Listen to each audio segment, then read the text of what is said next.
Welcome to Unit 5 on sampling distributions. In this video, we're going to focus on topic 5.4, bias and unbiased estimates.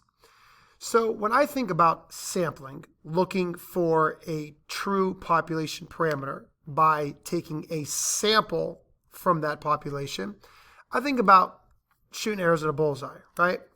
And the idea is that we're aiming for the bullseye. So you could think of like the bullseye as the truth. So we're aiming maybe for the true mean, mu. And if you think about it, a couple different things can happen when you're aiming for the truth. One is that all of your shots, all of your samples are very widespread, right? You have high variability, which means that, you're getting samples, but a lot of them are pretty far away from the truth. Now, this is typically going to happen when you have small sample sizes. Small sample sizes, like if you have a sample of 2 or 5, I don't want to say they're unreliable, but they're just going to create a lot of variability. And we know that bigger samples will produce less variability on average, which will get those, arrows closer to the target. So once again, here's an example of that. If we're aiming for the true mean, and all of our samples are, some of them are really, really close to that true value, well, that's going to have very low variability. And obviously, that's what we're after. We're after for low variability. We want our samples to be really close to the truth. And that's going to happen with large sample sizes. And that actually boils down to the law of large numbers. If you have bigger numbers in your sample, if your sample size is bigger, then you're more accurately going to reflect the truth. Smaller samples, it's not that they're bad, they're just going to create more variability. Now, something else that can happen is this. If you have a bias estimate, so you have a bunch of samples that are all coming back somewhere over here. So you actually have low variability. All of those arrows are really close to each other. In this case, all of those samples are very close to each other, but they're way far off from the truth. This is going to create a bias, meaning something is happening. Like your samples are not, they're accurate in of themselves, but they're not accurate to measuring the truth that you're aiming for. Now, this is going to typically happen because your samples aren't random. Maybe you self-selected, maybe you use volunteers, or maybe you thought you were selecting your sample from the overall population, but you're actually not doing that. So again, we have low variability, but our samples just aren't even close to what the truth is. And that's what creates this bias. Or if you really want a terrible result, this would be terrible, right? This is going to have high variability, and it's going to be biased. That is the absolute worst, right? So, what we're aiming for is this. We're aiming for no bias, which means our estimates are really close to the truth, and low variability. Now, this one right here would be like second place. There's high variability, but at least, we're getting close to the truth. At least we're surrounding the truth. And again, these ones down here are bad. Even if you have low variability, if you're biased, none of your samples are going to even be near the truth. So that'd be terrible as well. And then obviously having high variability and being biased is really going to be equally bad. So that's just kind of how I look at, sampling, and we're trying to find the truth and thinking about how your sample statistics are going to vary around that truth. So let's talk about this a little bit more specifically for statistics, not thinking about shooting arrows at a dart board. So first, we got to understand what it's called a point estimate. A point estimate is a statistic from a sample that is being used as an estimate of a population parameter. So, we're looking in the majority of cases in this classroom, we're looking at an X bar that is a sample statistic, that is a mean from a sample that we're hoping is going to be an estimate of the truth. Or we're looking at a p hat that is a sample proportion, a proportion found from a sample that we are really hoping is going to help us estimate a true population proportion. These numbers are called point estimates. Okay, they're single values from one sample that we're hoping will point us to the truth. Here's a couple of examples. Maybe a sample, we use N as sample size. A sample of 125 adults shows 73% brush their teeth daily. So this being a p-hat, a proportion from a sample, that's going to be my point estimate. I'm hoping that that one single value from one single sample, boy, I'm hoping that it's close to the truth. Here's another example. 55 bullfrogs have a mean weight of 15.2 ounces. That is an X bar.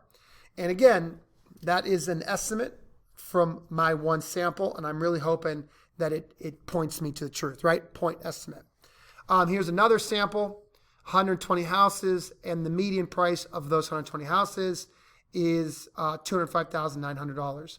This is, we don't really have a symbol for the median of a sample, so we just put median. But again, this is a statistic being used as an estimate for the truth. So these are point estimates. We've already learned about these things. We're just giving them a different name. But I will say that we don't really typically deal with medians too much in this class. We typically deal with means, X bar, and p-hats, proportions. All right, now, an unbiased point estimate. To figure this out, right, if you want to be unbiased, you got to think of it this way. When estimating a population parameter, an estimator is unbiased if, on average, the value of that estimator is equal to the population parameter. Now, I'm not talking about one sample statistic being equal to the parameter. I'm talking about the average of many statistics. So the idea here is we're talking about on average, right? A mean. So we're not talking about a single mean being equal to the truth. We're talking about the mean of a bunch of means being equal to the truth. Or the same thing with proportions, right? I'm not talking about one single proportion from a sample being equal to the truth. I'm talking about the mean of a bunch of p-hats being equal to the truth. And of course, that directly relates to sampling distributions. Because remember, a sampling distribution is showing you a whole bunch of X bars, and the mean of all those X bars should be in the middle. And what I'm telling you is that that middle is the truth. That's a sign that you're unbiased. Now, the opposite of this would be if your estimator, on average, is far from the truth. Well, then obviously that's going to be when you create bias. So let's kind of understand this through a picture, for example. Here is a number line, and right here is the true mean. If you start to take samples and you find the mean of your sample, and they consistently stack up near that truth. Now, it does follow a normal model, so some samples are naturally going to be on the low end, a little bit lower. Some samples might naturally be a little bit higher, but if they consistently, on average, fall near the truth, then that means you're unbiased. On average, your X bars are all near the truth. That's going to be unbiased. But if your truth is over here and your samples stack up over here somewhere, and some are going to be higher, some are going to be lower, but they start stacking up, and again, creating a normal model, they start stacking up somewhere far from the truth, well, then that means you're biased. Something about your samples is biased. Like maybe it was not random. Maybe your population was all adults, but you only were looking at samples of females. So no wonder you were lower or high. I don't know. But the point is that when you on average have samples that stack up near the truth, you're unbiased. And when you have samples that stack up away from the truth, that's when you're going to be biased. So let's look at this a little bit more specifically with an example. So here is the sampling distribution for the mean weight of a sample of 55 bullfrogs. So this is a sampling distribution looking at the mean, and we used sample size 55 bullfrogs. Now, remember that we learned, this video does connect to the previous video, we learned the sampling distribution shows every single possible sample of size 55. Well, that's a lot. I mean, there's lots of bullfrogs out there, and there's got to be billions of samples of size 55. So that's why, I can't actually do it, but we could use a model. And because of the central limit theorem, we know that that model is going to be normal. So if we were to envision this sampling distribution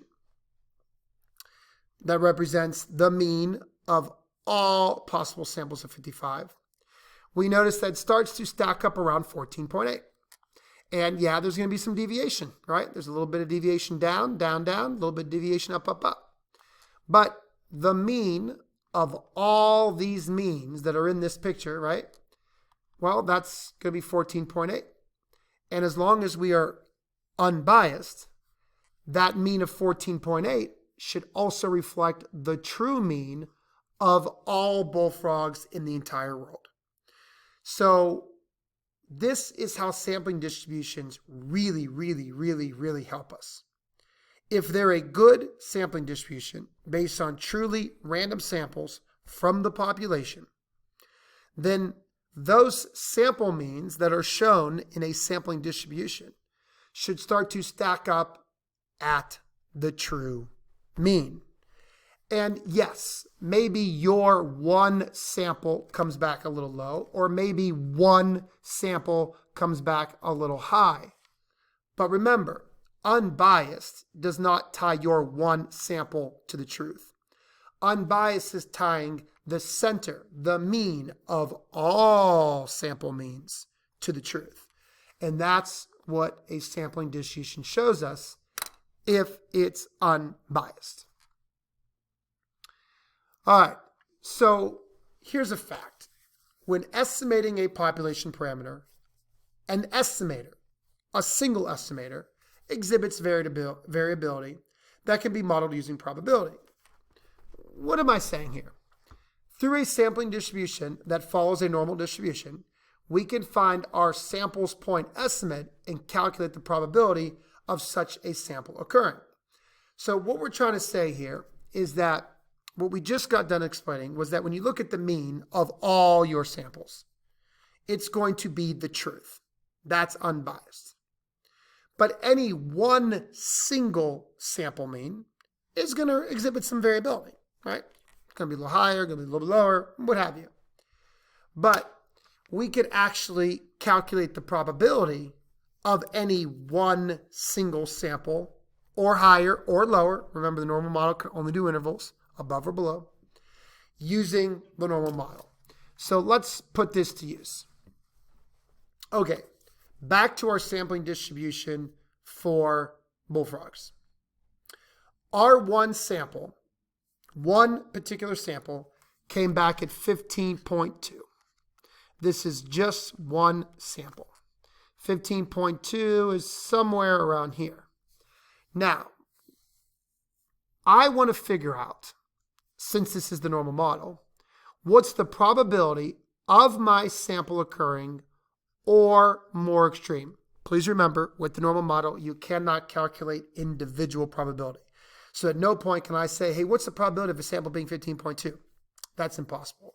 But what I can do is I can find the probability of my sample being greater than or equal to 15.2. Now, how do I do that?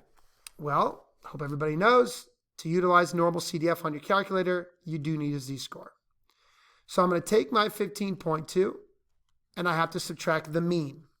The mean of this model is pretty clearly the center at 14.8. Now, I need to divide that by the standard deviation.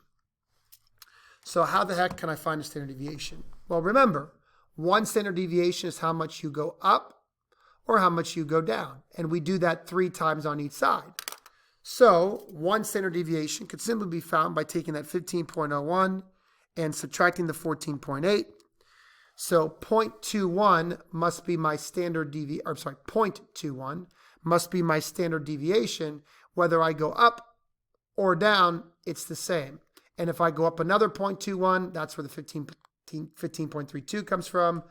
Go up another, that's 15.53 comes from. So my standard deviation is 0.21. So guys, all I'm doing is finding a z-score by taking the sample that I got, 15.2, subtracted by the average of them all, divided by the standard deviation of them all. So 15.2 minus 14.8 divided by 0.21 is a z-score of 1.9048. So now I want to find the probability of a z-score being greater than or equal to 1.9048. And to utilize that, or to find that, I'm going to have to use normal CDF. I'm going to start at that z-score, and I'm going to go to infinity with the standard deviation, or the mean of 0, standard deviation of 1. And this is how I'm going to do it on the calculator. We've done this before in plenty of videos. This is actually why we spent that whole topic on revisiting the normal model, so that way you guys remember all this. And we get 0.0284. So remember, a sampling distribution shows me what all possible x bars look like of size 55. My sample came back at 15.2. I want to know how likely my sample is. Why do I want to know this? Because samples vary, right? My sample came back a little higher. But I want to specifically find the probability of my sample occurring or more extreme. Please remember, we can only do higher than values or lower than values, or we can even do in between two values, but we cannot do exact values. So 2.84% is the probability the sample comes back 15.2 or more extreme. In this case, that would be or higher. This actually has a name. This type of probability we call a p-value. This is a very, very, very specific probability, which is why we're giving it this special name, p-value. We don't call any probability a p-value, only a probability of a sample statistic occurring or more extreme, given that the population parameter is in the center of the distribution. Why do I have to say that last part? Well, my goodness. If the population parameter is not in the center of the distribution, then I am biased. And I wouldn't recommend calculating any probabilities if your data is biased. So I need to give that extra given there because I need to confirm that this is an unbiased model. And remember, what does unbiased mean? It means that the average of all my samples, not one, the average of all samples is equal to the truth. So again, this is a very, very specific name. So we have done lots of probability questions before. Don't start calling any probability a p-value. A p-value is very specifically the probability of a statistic occurring or more extreme. Now that could be higher or lower. So if we go back to my sample, 15.2 was already higher. So I looked even higher. If my sample statistic was below the mean, then I would look even lower to find the extreme. Now, this phrase p-value only applies to sampling distributions. So all the other probabilities that we've done before that deal with populations or deal with individual things, do not use that term p-value for, please. All right, so let's do another example, because the more examples you see, the more familiar you will get with this. All right, what proportion of newborn babies have torticollis? Torticollis is a twisting of a baby's neck. Not really a major issue, but something that obviously parents should be concerned with. So we conducted a sample of 75 babies, and of those babies, 19 had torticollis. This is a p-hat. This is the proportion of a sample. 19 out of 75 is 25.3%, 0.253. So 25.3% would be considered a point estimate for our proportion of babies with torticollis. But what does it tell us? Honestly, just that number all by itself tells me nothing. Is that a high number? Is that a low number? Is 19 out of 75 babies a lot of babies, or is that a little babies? I don't really know. In order to understand how our one sample fits in, we need to contemplate what all possible sample proportions of 75 look like. And this is, of course, a sampling distribution. and this is what I've tried to connect to you in the last couple of videos, is that looking at one sample in of itself honestly tells us nothing. We need to think of many samples. Then we could see where our one sample fits in. So typically, to make a sampling distribution, because there's so many samples out there, we have a computer generated for us. So I went ahead and had a computer generate what would happen if we looked at many samples of 75 babies. And for every sample, we look at the proportion that have torticollis. And this is what I came up with. So as long as it is a unbiased sample, sampling distribution, the mean of all my p-hats, the center of all the p-hats, some are low, but the center is 0.14. Now, remember what that means. That means that the true proportion of babies with torticollis is 14%, as long as I am unbiased, which I'm hoping I am. Unbiased means I'm selecting my samples randomly from all babies, not selecting anything at random. Like if I'm just going to pick my favorite babies or the cute babies or the ugly babies, or if I'm only going to pick female babies, well, then obviously you're going to be biased. So I'm assuming that this to be true. And this is really important. This is I'm kind of talking normal about this, but this is super exciting stuff, that the center of a sampling distribution that is unbiased is the truth. So now the question is, where does my sample fit in? Well, to understand where my sample fits in, I have to understand the shape, the center, and the spread. Well, we already talked about the center. The mean of all the p-hats is the center, 0.14. What about the standard deviation? Well, I kind of made it easy on this problem for you. But if we go up 1, up 2, up 3, that's the standard deviations. So it looks like a standard deviation is 0.04. Up 0.04, up 0.04, up 0.04, down, down, down. And of course, the shape is normal. Now, this is awesome. Now, what this allows me to do is to see where my sample fits in. Let's recall that my sample was 0.253. I now am seeing that that sample seems to be pretty unusually high. But what is the p-value? Remember, the p-value is the probability of my sample occurring or more extreme, which in this case would be even higher. So I need to find the probability of a sample coming back equal to or higher than 0.253. To do that, I need a z-score. So I got to find the z-score of my sample, 0.253 minus 0.14 divided by 0.04, standard deviation. So I'm going to go to my calculator, 0.253 minus 0.14 divided by 0.04 is a z-score of 2.825. I take that back, 2.825. Yeah. So now I need to find the probability of a z-score being greater than or equal to 2.825. And to do that, I'm going to use normal CDF on my calculator. I'm going to go from 2.825 to infinity, mean of 1, standard deviation, mean of 0, standard deviation of 1. Go ahead and do that, 2.825. And I get a probability of 0.0024. And I'm not surprised that it's so low, because looking at the picture, I could see how unbelievably high this sample would be.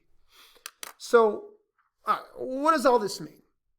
Well, now I could go back to my sample and be like, whoa, what's going on with my sample?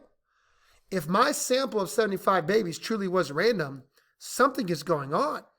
That sample has an extremely high amount of babies with torticollis. So maybe that sample was selected from a particular city. And maybe I should go and talk to the people in that city, like, hey, you're doing something wrong. Your babies have this condition where their necks are being twisted. What's going on in this city? The point is that when something this significant, this extreme happens, there's got to be a reason. And that's something that would be worth me finding out. So kind of a recap for this video is, first off, we talk about we want to be unbiased. And unbiased means that the center of your sampling distribution, the mean of all of your statistics, should be equal to the truth.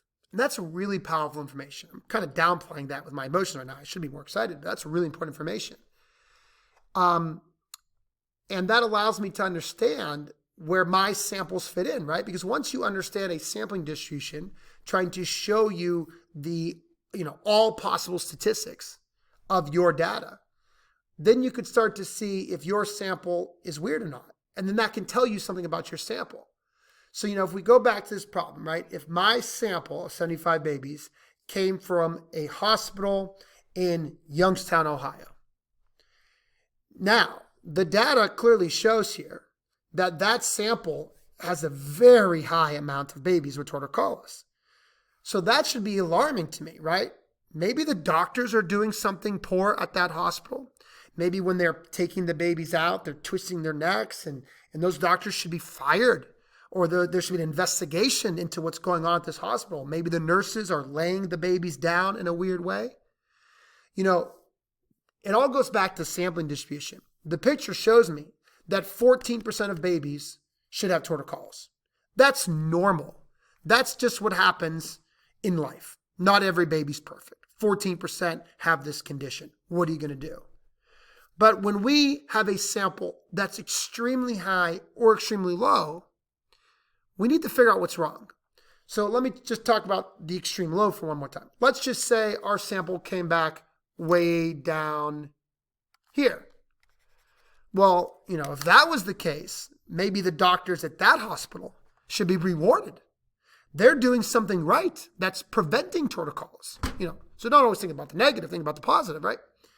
And then we talked about in this video the definition of a p-value. We've been finding probability for a long time now. But a p-value is a very specific probability. It's the probability of a sample statistic occurring or more extreme. Higher if it's already higher, or lower if it's already lower. So hopefully this is it's still a longer video, but hopefully it's one that kind of starts to connect probability to sampling distributions, and it really starts to tie everything we've learned in together. Because the big theme of this unit is that one sample by itself honestly tells you nothing. It's not until you compare that one sample to all other samples just like it that you really get the feel for what your sample is, normal or weird. And that's important data moving forward. All right, guys, see you in the next video.